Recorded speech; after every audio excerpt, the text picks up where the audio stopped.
நாவுக்கரசு பெருமான ஆட்கொண்டார். எப்படி ஆட்கொண்டாரு? ஒரே துன்பம் தாங்கல. கூற்றாயினவாறு விளக்குகளீர். ஐயோ, உயிர் கூற்றுவன் வந்து அப்படியே குத்தி கிழிக்கிறான். வயிற்றோடு துடைக்கி முடக்கியிட ஆற்றேன். ஐயா முடியல, என்ன பண்ற?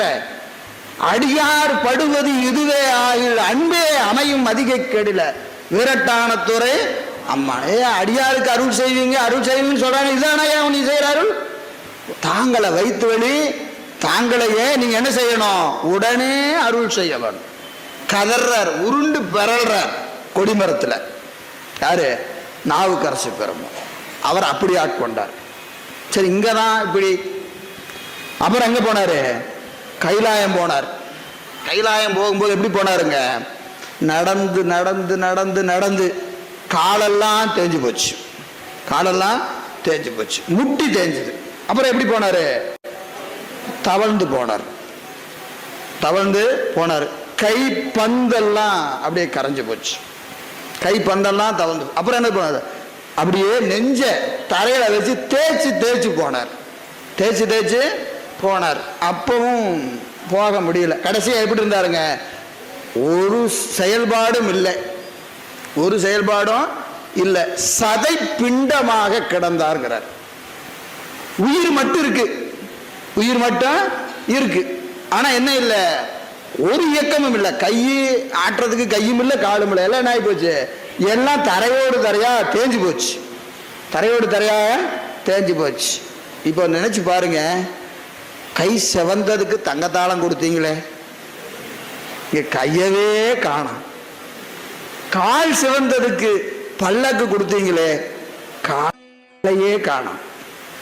காலையே காணோம். இது சரியா? இப்படி செய்யலாமா என்று சொன்னா ரொம்ப அழகா சொல்லுவார் சேக்கிழார் பெருந்தகை. ஆட்பால் அவர்க்கு அருளும் வண்ணமும் ஆதி மாண்பும் கேட்பான் புகழ் அளவில்லை கிளக்க வேண்டாம்.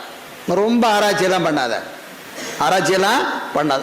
யாருக்கு எதை கொடுக்க வேண்டும், எவ்வளவு கொடுக்க வேண்டும், எப்படி கொடுக்க வேண்டும் என்பது இறைவனுடைய முடிவு. அதுல கேள்வி கேட்கிற அதிகாரம் நமக்கு இல்லை. ஏன் கேட்டீங்கன்னா, இவருக்கு சரிங்க அதெல்லாம் ஒண்ணு வேண்டாங்க, நீங்க அருள் அதெல்லாம் ஒண்ணு வேண்டாங்க, ஒரு கருணை கொஞ்சம் நினைச்சு பாருங்க, ஒரு ஏதாவது ஒரு சமாதானமாக சொல்லுங்க.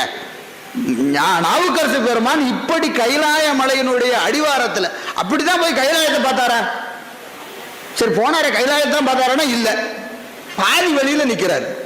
பாதி வழியில கிடக்கிற சாமி வந்து என்ன சொல்றாரு? வாயா உன்னை கைலாயத்தை கூட்டிட்டு போறேன்னு சொன்னா கூட பரவாயில்ல, எங்கயா வந்தேன்னாரு. எங்க வந்த? உன்னை போன்ற மானுடர்கள் செல்லக்கூடிய இடமா கைலாயம், திரும்பி போ. நீ எல்லாம் போக முடியாது, நீ எல்லாம் போறதுக்கு வழியே கிடையாது, நல்லா இருக்கிறவனே போக முடியாது, நீ இப்படி கிடக்கிறைய, நீ எங்க போற? ஒண்ணு வழியில திரும்பி போனார். இது எப்படியும் போற உடம்புதாயா, எப்படியும் போற உடம்புதான். ஆளும் நாயகன் கையிலை இருக்கை கண்டல்லால் மாலும் உடல் கொண்டு மீளேனார். என்ன ஆனாலும் சரி, கைலாய மலையில் இருக்கிற பெருமானை அம்மையப்பராக தரிசிக்காமல் நான் மீளவே மாட்டேன். உடனே பொய்கையில தோற்றுவித்து என்ன செஞ்சாரு? இங்க முழுகு, இங்க முழுகு. எங்க இருந்திருப்ப? திருவையாற்றிலே நம்முடைய கைலாய காட்சியை நீ காண்பாயாக.